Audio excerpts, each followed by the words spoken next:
In Veneto la ceramica artistica è sempre stata un'eccellenza tra le eccellenze.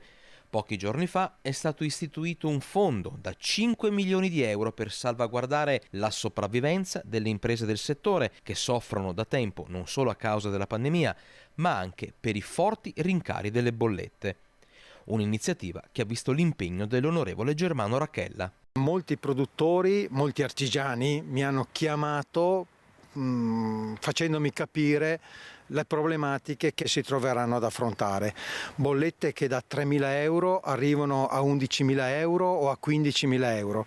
Dunque non potevamo fare silenzio e abbiamo presentato un emendamento al Senato a prima firma di Matteo Salvini, il quale fortunatamente è stato approvato. Questo si va ad aggiungere alla proposta di legge che un mese fa abbiamo depositato io e il mio collega Zennaro a tutela della ceramica artistica non solo in Veneto ma in tutta Italia, anche perché fa parte della nostra cultura, della nostra storia ed è un valore da tutelare. Un segnale concreto di vicinanza al territorio che qui in Veneto offre una straordinaria ricchezza artistica e culturale.